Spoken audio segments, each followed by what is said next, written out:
students. So now in this video we'll talk about cough and respiratory system, and respiratory system में हम bronchial asthma और COPD के बारे में भी पढ़ेंगे. तो इस एक short video में now I'll discuss about the treatment of cough and then we'll move on to the COPD and asthma. So what is cough? Cough is actually a protective reflex of our system. Whenever there is some irritant or some toxic substance is there or some foreign substance is there in your lungs, then it will try to come out. The body will try to throw it out. Body कोशिश करेगी कि उसको बाहर निकाले खांसी करके. So खांसी एक तरीके से एक हमारा protective reflex होता है. It is not something like a बीमारी, it is not a disease. It is basically a symptom of a particular underlying problem. So whenever there is some stimulation of chemoreceptor or a mechanoreceptor, then it induces the or it stimulates the cough center in the brain, and then that results in the cough reflex. Now the first thing that you have to do, patient complains about cough, then first of all ask or try to find out the underlying cause. The cough can be because of many reasons. It can be because of an allergic rhinitis or pharyngitis. It can be because of upper respiratory tract infection. It can be because of tuberculosis. It can be because of postnasal drip. It can be because of gastroesophageal reflux disease. So there are many conditions which can result in cough, and cough is also of two types. What are the two types? It is useful cough and useless cough. Useless cough is also called as dry cough और unproductive कफ, जिसमें कोई भी बलगम नहीं आता है. तो जब आप पेशेंट से हिस्ट्री लोगे ना, तो आप पहले पूछोगे कि अच्छा तुमको खांसी आती है, खांसी में बलगम आता है क्या, खांसी में एक्सपेक्टोरेशन मतलब म्यूकस आता है क्या, नहीं आता है तो then it is a dry cough. अगर पेशेंट बोले हाँ मैं खांसता हूँ, खांसी के साथ मेरे खांसी में बलगम भी आता है, म्यूकस आता है, तो फिर then it is a productive cough. Now useless cough बोलते हैं ड्राई कफ को या अनप्रोडक्टिव कफ को, क्योंकि वो सिर्फ एक कफ है. It is not actually throwing anything toxic out of our body. It is basically an irritant process कि कोई irritation हो रहा है throat में, and that is resulting in the stimulation of the afferent impulses which are going to the cough center in the brain, and then they are causing stimulation of that cough. ठीक है. सो वो तो हो गई dry cough. तो dry cough को हमें हमेशा एक फंडामेंटल समझो, dry cough has to be stopped, has to be reduced, has to be. Dry cough को हमें दबाना है. ड्राई कफ में कोई दबाने से हमें कोई नुकसान नहीं होगा. और ड्राई कफ को क्यों और दबाना है, क्योंकि कई बार पेशेंट्स में ड्राई कफ जो है ना, हर्निया, पाइल्स, ये सब बीमारियां प्रेसिपिटेट कर देती है. And many a times if a patient has undergone a surgery and then they develop this cough, then it produces a pressure on the sutures also, on the suture line also. So dry cough is unproductive cough and we want to stop it. First thing is that. Second है अब unproductive cough, या जिसको बोलते हैं हम जो अपना normal cough होता है, productive cough या wet cough बोलते हैं, ठीक है, या which is a useful cough. Now why it is useful? Because it is actually trying to throw out the excessive mucus which is produced in response to some disease, and it is trying to throw out that pathogen also through the mucus out of the body. So it is a productive cough. It is a cough in which there is mucus, excessive secretion is happening, and it is coming out of the body. And now for productive cough, what will be the treatment? You don't have to suppress it. It is never to be suppressed. Please remember this very clearly. A productive cough should never be suppressed. You have to take it out. You have to make it, enable it to, so that the whole mucus, the whole excessive production of mucus comes out. And then along with that, whatever drug you are giving to increase that cough and take it out, along with that you give the drug which is important for the underlying cause also. So in wet cough or in productive cough, we give drugs which are expectorants, जो कि expectoration हो रहा है उसको और ज़्यादा करेंगे expectorants. Then we give mucolytics, mucokinetics. So these are the drugs which are given in wet cough और productive cough. So now let's see the classification. Let's go through the classification. So here we see the classification, the drugs used in cough. Now they are of two types, centrally acting and peripherally acting. Let's see the centrally acting cough suppressants first. So centrally acting drugs are mainly used in the dry cough or the unproductive cough where we want to suppress it. So we use the suppressants, in which we have two categories: opioids, which is codeine and folcodeine, and non-opioids, which is noscapine, dextromethorphan, carbetapentane, oxyladine, and clofenadine.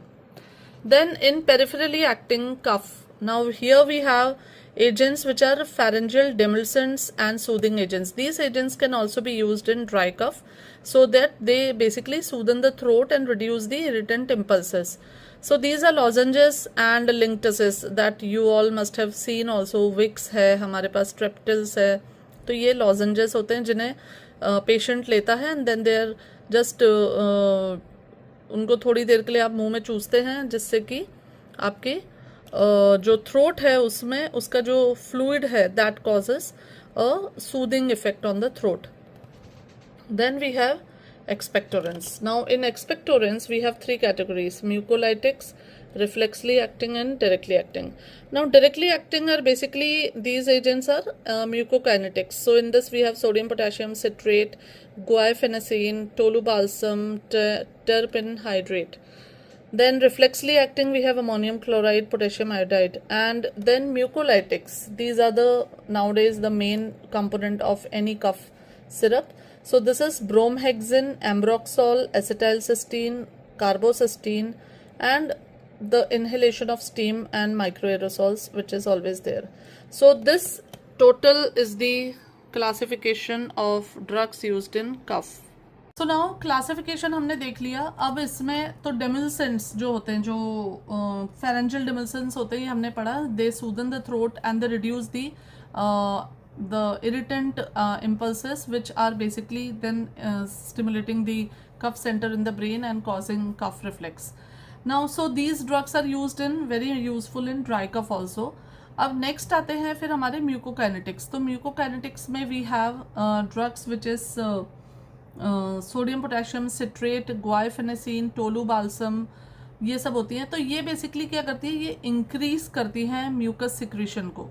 So these mucokinetics like sodium and potassium citrate and tolubalsam, Vasaka, and this guaifenesin, they actually increase the bronchial secretion, and they also reduce the viscosity of the mucus, so that it facilitates the removal of mucus from the lungs. So that is the main aim of these drugs. Now they increase the bronchial secretion sometimes by salt action, that is the action of sodium potassium acetate and citrate, and then guaifenesin, tolubalsam, they increase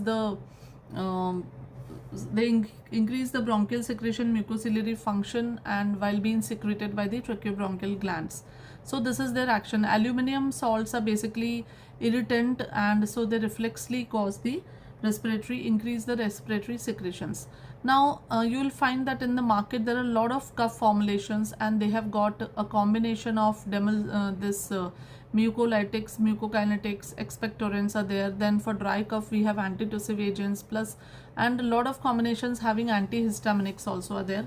Now but US FDA and the Indian DCGI, they have actually banned a lot of formulations because they are not following the guidelines as per the regulatory authorities. So a lot of these cough formulations are now banned in India and in world. Now in dry cough we have antitussive agents. Antitussive agents, as I told you, they basically reduce the cough reflex.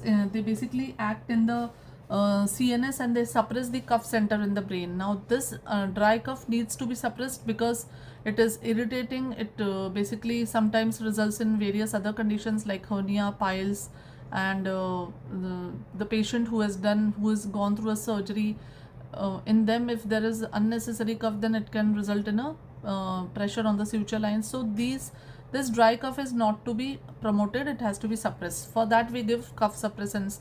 Now in the classification you saw we have two types of cough suppressants. One is codeine based and one is non-codeine based. So in opioid based and non-opioid based. So opioid antitussives mein we have one drug which is codeine. Now codeine is basically an opioid drug, and it is used in pain plus cough, but the antitussive dose is very less as compared to the analgesic dose. Then this the main side effect of codeine is constipation, which is used actually as a main effect in patients having diabetic diarrhea or neuropathic diarrhea or non-infective diarrhea. Then codeine in higher doses causes respiratory depression, so it is contraindicated in asthmatic patient. Non-opioid drugs, non-opioid antitussives may we have noscapine and dextromethorphan. Now noscapine is having no narcotic, no analgesic and no dependence producing activity. Toxicity is not there and it is equipotent to codeine and it can be used in dry cough patients. The only side effect is that it releases histamine and can cause bronchoconstriction in asthmatic patients. Dextromethorphan is an NMDA receptor antagonist and sigma-1 receptor agonist, and dextromethorphan has got both antitussive and analgesic actions. So it is and it does not have a abuse liability potential, although some people still use it as a dependence. Drug abusers, they indulge in it.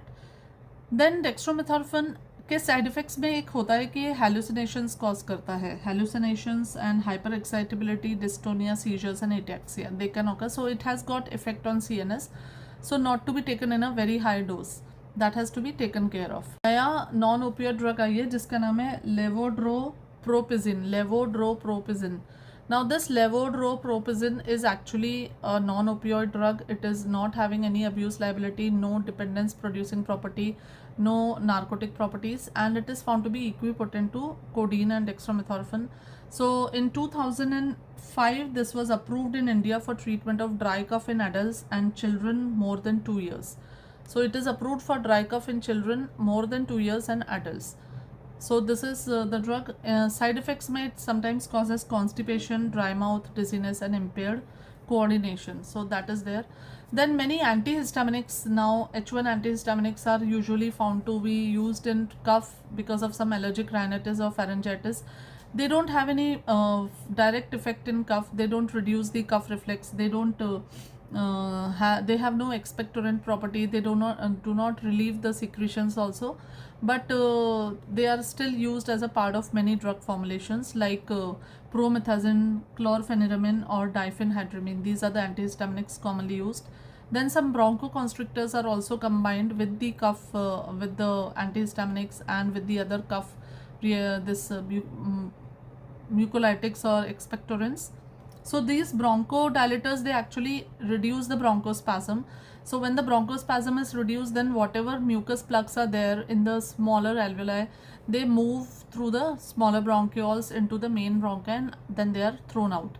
So bronchospasm agar hoga to even the drug which is being given by nebulizer or anything, it will not reach the exact location. So bronchospasms are nowadays given in the treatment of productive cough also. Now coming to mucolytics. Mucolytics में we have bromhexin, ambroxol, acebrophylline, acetylcysteine and carbocysteine.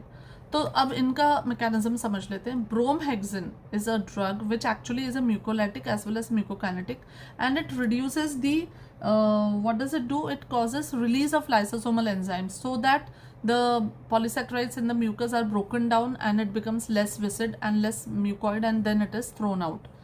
Then जो आपका ambroxol है, ambroxol is actually a drug which releases surfactant from the pulmonary cells. And ये जो surfactant होता है ये mucus को ब्रोंकियल वॉल से जो चिपका हुआ है उसको सेपरेट करता है. तो जो ब्रोंकियल मतलब ब्रोंकस के अंदर जो म्यूकस चिपका हुआ है, सर्फैक्टेंट कम्स एंड उसको वो वहाँ से सेपरेट करता है and then the mucus is thrown out. So that is how it has a mucolytic action. Ambroxol is a very common ingredient of present drug formulations. Then दूसरी इसके बाद third drug है acebrophylline. Now acebrophylline is a combination of ambroxol plus theophylline. So it has got two properties. It is mucolytic and it is also bronchodilator. So bronchodilator होने से the mucus is it is easy to remove mucus क्योंकि वो travel fast करेगा and it also causes release of surfactant from the pneumocytes and that increases the movement of the mucus from the bronchus, so reduces the adhesion. Now fourth we have acetylcysteine.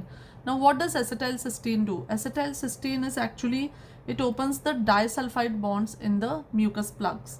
So जो mucus होता है उसके अंदर जो disulfide bonds होते हैं उसको break करता है and then so that the mucus comes out in a liquid form.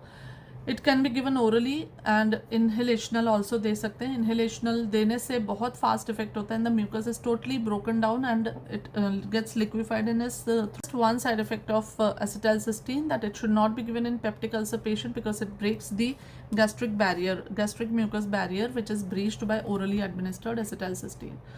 Then इसी के congener है carbocysteine. Now carbocysteine has got both has got a direct mucolytic activity. What it does is it restores a balance between the fucomucins and the sialomucins which is present in the sputum.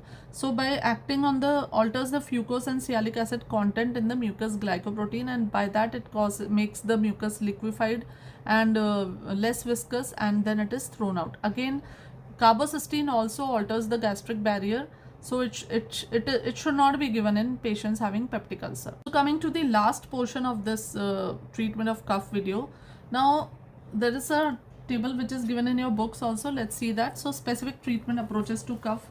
If it is an upper and lower respiratory tract infection, then you have to give appropriate antibiotics to the patient along with the cough formulations. If it is cough because of chronic bronchitis or smoking or bronchiectasis, then the first thing is cessation of smoking, then reduce the exposure to the pollutants, do steam inhalation, do drainage of the postural drainage of the cough. Then if it is pulmonary tuberculosis, then definitely the patient has to start with AKT. ATT शुरू करेंगे तभी जाके कफ में आराम मिलेगा, वरना सिर्फ कफ रोकने से कुछ नहीं होगा. ATT अंदर ट्यूबरक्लोसिस अंदर बढ़ता चला जाएगा. If the cough is because of asthma है तो फिर उस केस में हमें इन्हेलेशनल कॉर्टिकोस्टेरॉइड्स दे सकते हैं, हम बीटा-2 एगोनिस्ट दे सकते हैं to reduce the cough. If it is COPD, then साथ में हम एंटीकोलिनर्जिक्स लाइक इप्रोट्रोपियम ब्रोमाइड देते हैं. If it is cough and pulmonary eosinophilia, then we can give antihistaminic to the patient, and we can also give diethyl carbamazine. Then if it is postnasal drip due to sinusitis, then give antihistaminics and it will take care of that. Postnasal drip due to allergic and perennial rhinitis, then again give antihistaminics, and if there is some precipitating factor, that has to be avoided. Then if it is a cough due to GERD, then in that case you have to tell the patient to do bed elevation, light dinner, some exercise, reduce weight, and also give him proton pump inhibitors and this H2 blockers. Then ACE inhibitor in associated cough. ACE inhibitor like enalapril, captopril, they cause dry cough. So in that case, if the patient is having dry cough because of ACE inhibitor, then stop ACE inhibitor and start with angiotensin. So patient has to stop ACE inhibitor and start with angiotensin receptor blocker. And if it is a post-viral cough, then nothing is to be done. You can just take lozenges or demulcents to soothe the throat, and don't take any other medication. So with this, we come to an end of the cough, and now in the next chapter, we are going to take the drugs used in the treatment of bronchial asthma and COPD. Patient has to stop ACE inhibitor and start with angiotensin receptor blocker. And if it is a post-viral cough, then nothing is to be done. You can just take lozenges or demulcents to soothe the throat, and don't take any other medication. So with this, we come to an end of the cough, and now in the next chapter, we are going to take the drugs used in the treatment of bronchial asthma and COPD.